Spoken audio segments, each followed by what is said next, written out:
We are back again with the Terminator. Yes! T2 3D. Cool. My old Terminator.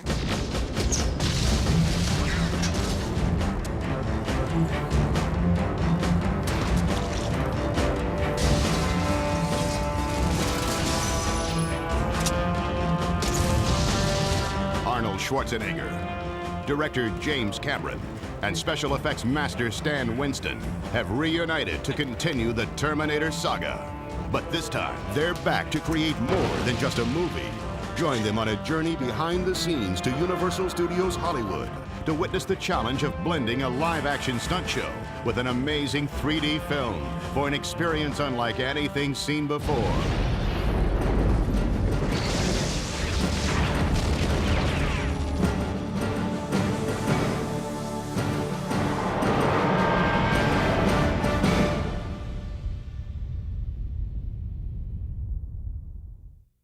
We are back.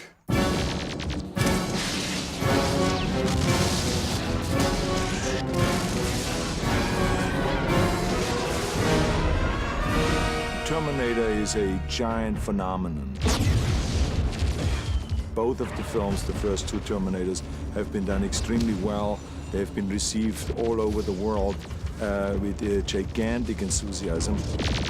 In the second film, everybody embraced it, even though we took the most sinister killer in history and turned him into a hero. Come with me if you want to live.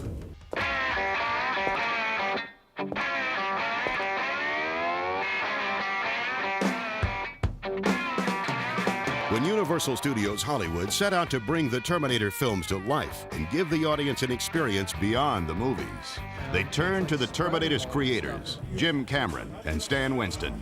Their idea in this was to integrate a film show with a live show, which I don't think anybody's really done. And then the logical thing was do it in 3D so that the objects on the screen can become almost indistinguishable from the people in the foreground, and you can actually create this kind of breakdown of the barrier between reality and film reality. This is what will create tremendous excitement because you will feel that you're actually part of the Terminator story.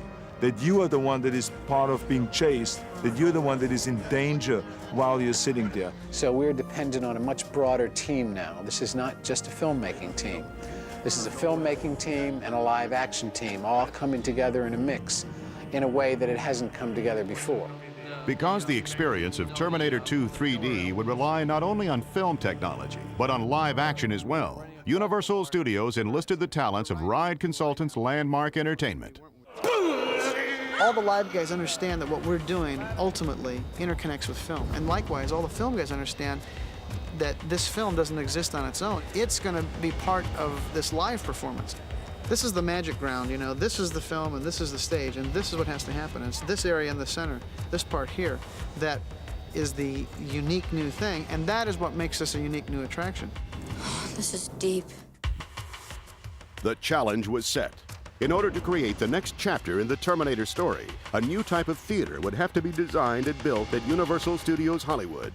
Audiences would find themselves right in the middle of an action-packed stunt show that, through state-of-the-art 3D, would blend seamlessly with an incredible 70mm film. For the first time in history, live actors would interact with the screen to bring the Terminator to life. Excellent. The genesis of the Terminator attraction was Universal Studios saying, come up with some idea for a Terminator stunt show.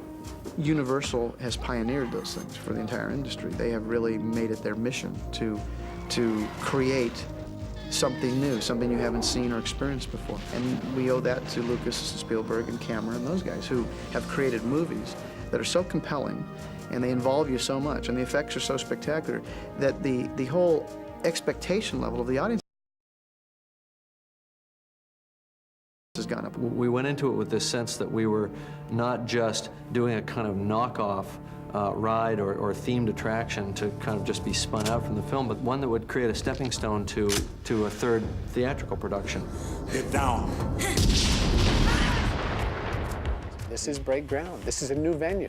As Terminator 1 was a new venue for film, this is a new venue.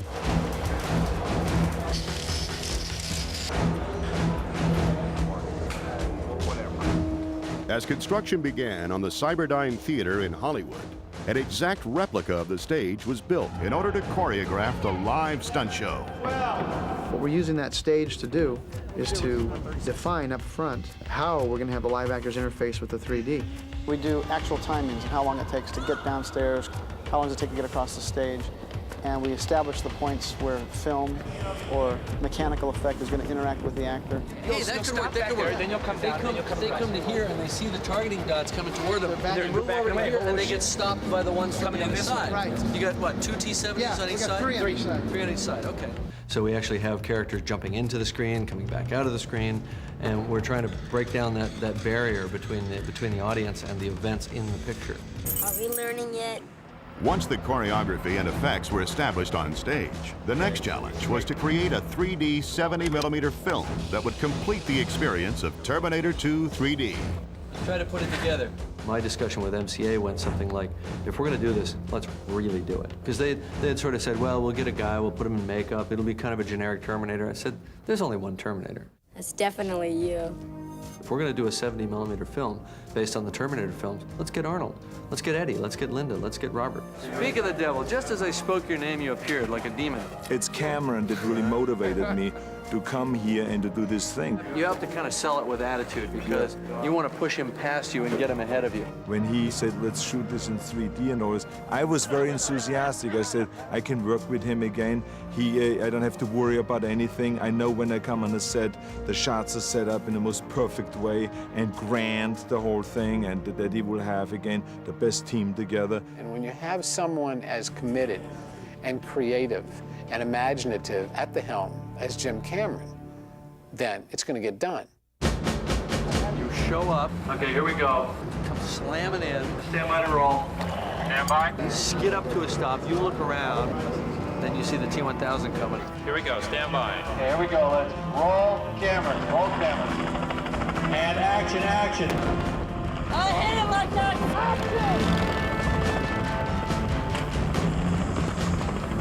When we come back, we'll see how Universal Studios Hollywood is bringing the Terminator to life beyond the movies. End sticks, end sticks.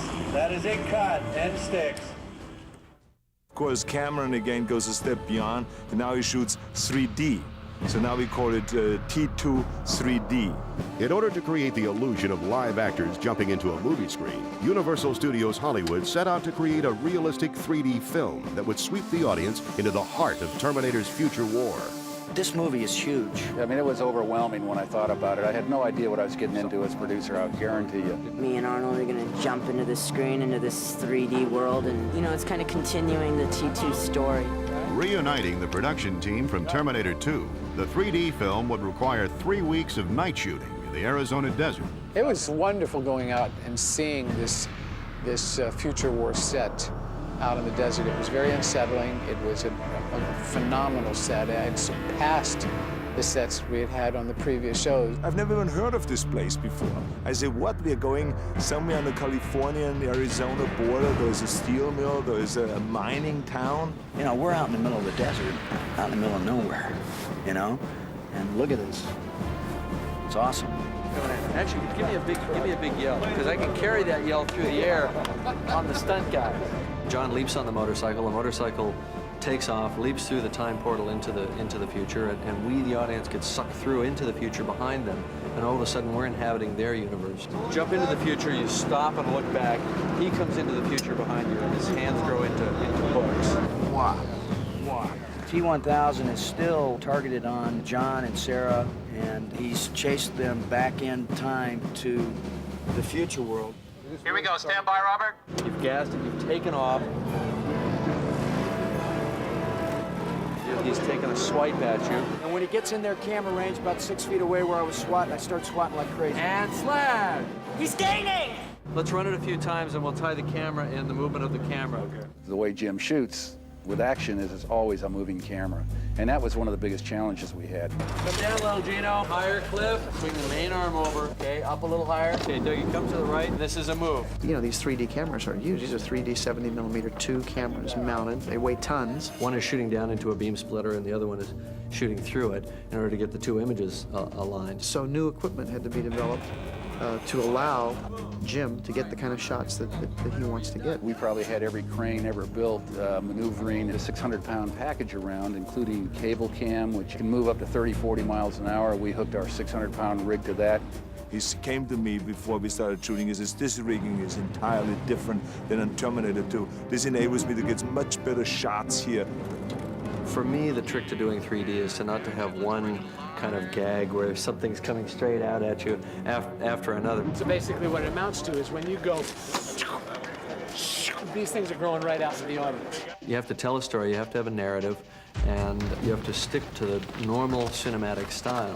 And then every once in a while, if something should happen to come off the screen and come into the audience, that's it. You try to integrate that in an organic way so the audience doesn't feel like they're just getting poked in the eye one time after another. Even though the goal is to poke them in the eye one time after another. Because I want to set the stage for a shot where we go into one of these hits and we see it come back and go past the lens. Jim Cameron is a director that always goes all the way and then much more. Lazy we don't want. Let me show you what I want you to do. It kind of goes like that. Why don't you shoot to my hand? You got to get your foot seated deep into this fender. And he would drive everyone crazy about set decorating, what the set should look like. He has a very clear vision, and he is just such a perfectionist. That's just the way he is. Okay, here we go. Rehearsing. Well, they kept saying you're going to be running a lot. How fast you want to go? And I think I've run more in this than I did in the movie. Action! The wheels of the T-1000 are really getting stiff. But so far, I haven't let myself down. I caught him a mile up the road there. There's a lot of running, escaping, trying to hide, trying to get away from the enemy and all those things. So I have to practice the spinning of the gun in a very efficient way and in a very accurate way in order to really sell the idea that it's a machine that I am rather than a regular human being. Careful, I don't need that camera. Then I have this gun with me in the car, I have it in the office, I take it with me everywhere just so I practice all the time so it again becomes second nature. That's fabulous. You cock the gun, fire again. His head comes open into the sauce head effect, which does stop him. He tumbles and falls. You're going to see it blast open, and this guy will be going down okay. Ready, and action! Bang! Let's bitch. We just want to do one more. I want to lessen this fire. And we're on to the next shot. Do one where we start on the robot. We have now that opportunity to take something we have developed to a certain extent and now develop it even a little bit further. We, of course, are bringing the endoskeleton back to life. We have walking rigs that are carried on Shane Mahan's shoulder. We have the endoskeleton attached to a crane arm. We use all of these different methods to take this machine that's supposed to be able to walk on his own and assimilate his walk. Now the body is going to surge up and forward And down. and down, Right. and you're going to wind up in this position.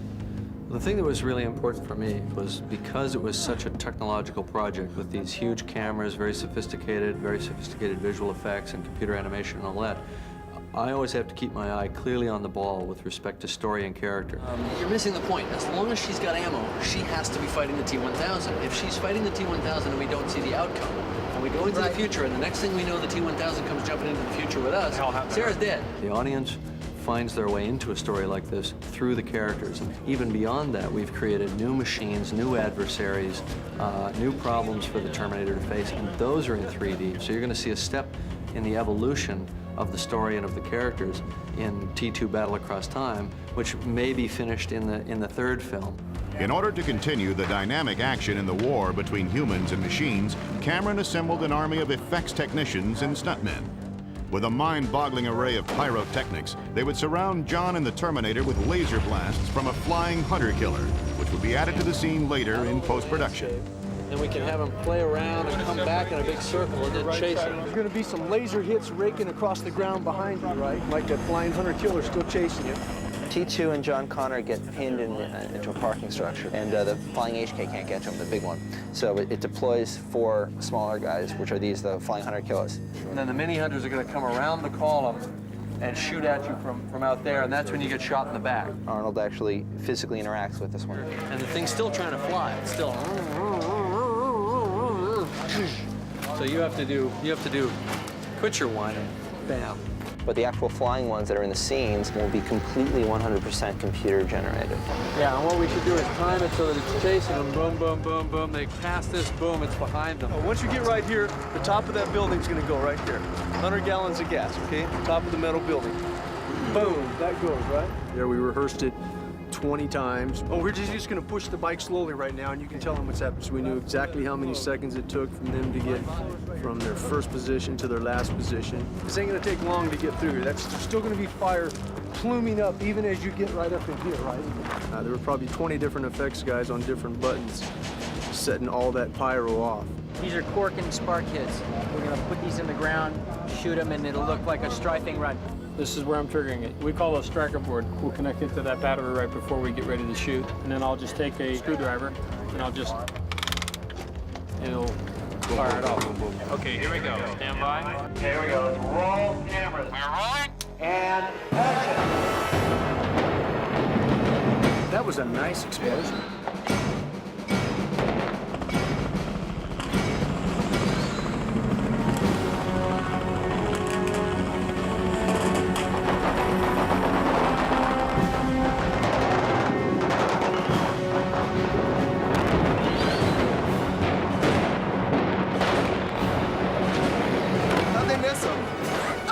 Pretty cool. This whole run is only 12 seconds. It's getting hectic.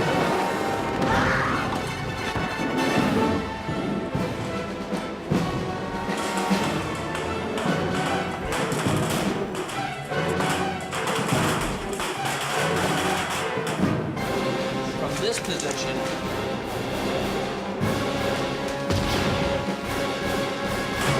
Get down.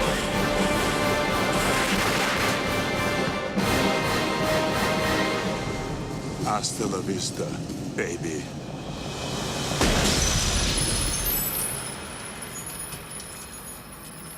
When we come back, we'll see how Universal Studios Hollywood faced the challenge of putting it all together for an experience that's breaking the screen barrier. And that's a wrap. Very good, guys. Thank you, one and all. I appreciate the scramble on that last take. I think we got it. It looked good. Once Terminator 2 3D had completed principal photography, the production moved to Santa Monica-based Digital Domain for the challenge of creating mind-boggling, never-before-seen visual effects and blending them seamlessly into Cameron's action-packed 3D film. Unfriendly skies, go, go! we're able to put Arnold and Eddie Furlong on a motorcycle racing through the middle of a futuristic battlefield 100% realistically in 3D with the foreground in perfect stereo and the background in stereo, but the two weren't in the same place at the same time. Now, can we get a time code on this shot? One of the many things that's unique about this project is the way we're using the visual effects, because previous large format, 70mm 3D projects have been limited to using optical and miniature effects, and we're able to use 3D computer-generated animation, or CG animation, and spit that out at very, very high resolution. That's Skynet? Yep. Can I ask why we're heading toward it? You don't want to know. At the very end of the show, after this long chase sequence in Act 2, we end up inside Skynet, a completely computer-generated environment that had to hold up on 3 screens, not 1, and in 3D, in stereo. And we essentially built all the objects as though they existed in the same scale as the theater. So our screens here are 50 feet wide.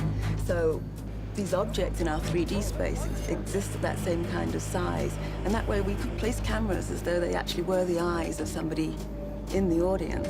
Because the computer-generated animation of the 3D film would have to work in sync with the live action on stage, a series of tests were conducted to give the creative team an idea of how the two would work together. We've been working on the stage for other timing purposes, but a week ago was one of our first real tests with the film. This is great. All 3 screens are opening up for the first time, and the audience is going to be looking at this in 3D. It's just blind choreography, just our best guess at what's going on.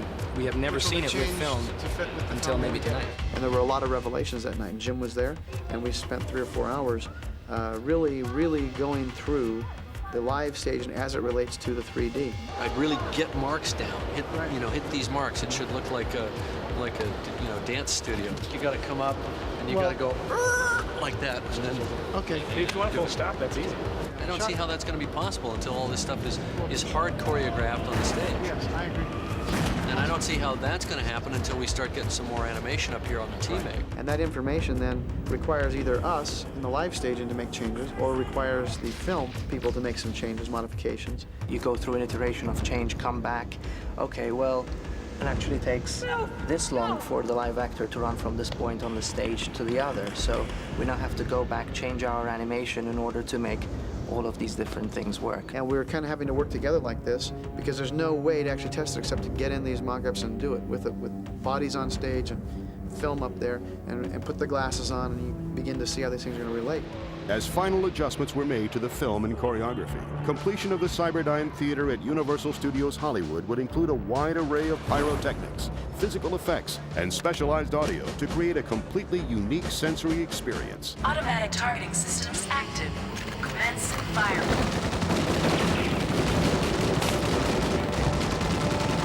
The sound design for T2 Battlecross Time is unique because it's a 3D experience, and we're trying to enhance the 3D picture by creating an illusion of 3D audio in this venue. So they have to be able to see the sound and feel the sound coming to them. They also have to be able to feel and see the sound as it goes deep into the scene. With a custom-made system using 24 tracks of digital playback and 66 separate speaker locations, the sound designers were able to completely engulf the audience in the Terminator experience. There's no other theater like this in the world. This is a very unique experience, and I think that Universal seems to deliver on that. They're cutting new grounds every time, and this is definitely going to be something to try to beat. Let's bust the move. So the thing is really a kind of sensory assault at that level. Hit it like nuts!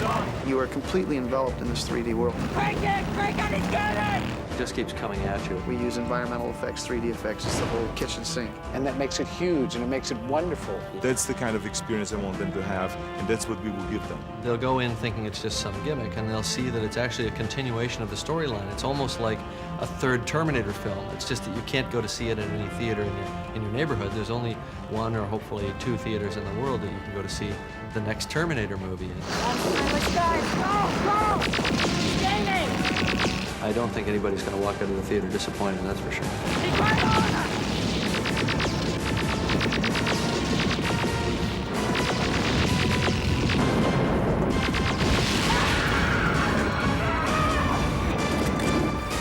Mini Hondas, keep moving.